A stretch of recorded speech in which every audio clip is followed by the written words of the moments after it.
Indian army chief نے جو پاکستان کو گیدڑ بھگتیاں دی ہیں، ہم یہ سمجھتے ہیں کہ یہ ان کا یہ پہلا اقدام نہیں ہے. یہ پہلے بھی اس طرح کی کئی بار یہ گیدڑ بھگتیاں یہ دیتے رہے ہیں. ہم مسلمان پاکستانی ایک متحد قوم ہے اور ہم ان کا بھرپور جواب دے سکتے ہیں. ہماری پاک آرمی بھی متحد ہے. ہمارے اپنے جو ہمارے قائدین ہیں، ہم ان کے بالکل اشارے کی ایک آواز پہ لبیک کہیں گے اور ہم انڈیا کو بھرپور جواب دینے کے لیے تیار ہیں. بھارت نے ہمیشہ ہی پاکستان کو امن مذاکرات کے جواب میں دھمکیاں دی ہیں اور ہمیشہ ہی گیدڑ بھبکیاں جو ہیں ان سے کام لیا ہے، لیکن اسے معلوم نہیں ہے کہ پاکستانی قوم جو ہے ہمیشہ ہی اپنی جان جو ہے ہتھیلی پہ رکھ کے اور نہ صرف بھارت سے بلکہ بھارت سے بڑی بڑی جو عالمی قوتیں ہیں ان سے بھی ٹکرانے کے لیے تیار رہتی ہے. اگر بھارت نے کوئی ایسی غلطی کی جس کی آج کل دھمکیاں دی جا رہی ہیں تو بھارت یہ سمجھ لے کہ اس کا جو حشر ہے وہ بہت برا ہوگا. بھارت کے آرمی چیف نے جو بیان دیا ہے ہم اس کی شدید مذمت کرتے ہیں اور ہم انشاءاللہ اور ہمارا بچہ ہمارے نوجوان ہمارے بزرگ سب انشاءاللہ پاک فوج کے ساتھ ہیں اور انشاءاللہ جو ہے نا ہم پاکستان ہمیشہ اور پاک فوج نے امن چاہے اور ہم امن کے خواہاں ہیں کہ ہمارے ملک میں امن ہو، ہمارے دنیا کے ساتھ تعلقات اچھے ہوں، اس کو ہماری کمزوری نہ سمجھا جائے. انشاءاللہ اگر جنگ ہوئی تو پھر بھارت کو سمجھ آ جائے گی، اسے منہ کی کھانا پڑے گی اور ہمارا بچہ اور ہم سب انشاءاللہ پاک فوج کے ساتھ میدان جنگ میں جا کر ہم ان سے آگے ہم انشاءاللہ لڑیں گے. پاک فوج زندہ باد، پاکستان زندہ باد. انڈیا پہلے بھی ہمیں کئی بار دھمکیاں دے چکا ہے، اب دوبارہ اس نے دھمکی دی ہے، لیکن کر کچھ نہیں سکتا.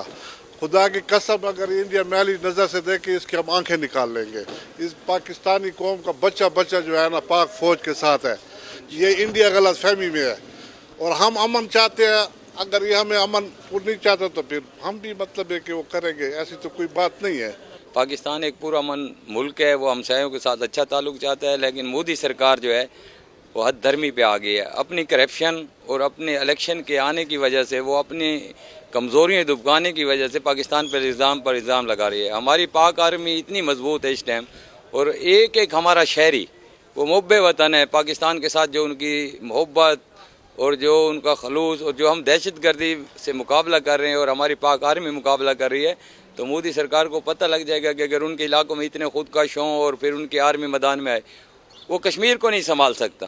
کشمیر کے اندر اس کی جو غنڈہ گردی ہے وہ بین الاقوامی سطح پر اوپن ہو گئی ہے. وہ اس کو دبکانے کے لیے پاکستان پر الزام در الزام دے رہا ہے. بھارت کچھ نہیں کر سکتا. بھارت نے کچھ کرنا ہوتا بہت پہلے کر چکا ہوتا، کیونکہ بھارت کی فوج کے مقابلے میں پاکستان کی فوج بہت کم ہے، مگر پاکستان کے پاس جو اپنا جذبہ ہے وہ بھارت کے پاس نہیں ہے. اور آپ دیکھ لیں کہ اپنا کشمیر میں کیا ہو رہا ہے. کشمیر میں حتیٰ ہمارے لوگ ہیں، عوام ہے، کشمیری عوام ہے، ان کی 7 لاکھ فوج ہے وہاں پر، مگر ابھی تک کچھ نہیں کر سکی.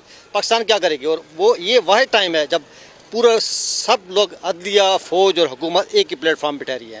اب ان کو پتہ چل گیا ہے کہ یہاں پہ جو حکمران آیا وہ بکنے والا اور جھکنے والا نہیں ہے. انشاءاللہ ہم جو ہے نا ڈٹ کر رہیں گے اور یہ صرف ایک عمران خان کی طرف سے یہ بات انڈیا کو نہیں ہے، بلکہ یہ سارے پاکستان کے عوام اور چھوٹے بچوں اور بوڑھوں سب کی یہی آواز ہے کہ ہم انشاءاللہ ڈٹ کر ہر قسم تکلیف اور ہر قسم سختی کا ڈٹ کر مقابلہ کریں گے. انڈین آرمی چیف نے کل بیان دیا ہے، ہمارے جو پرائم منسٹر نے یا ہمارے ملک نے جو فارغ نافذ نے ان کو بیان دیا، ان کو لیٹر کیا تھا کہ ہم مذاکرات چاہتے ہیں، امن بحالی چاہتے ہیں.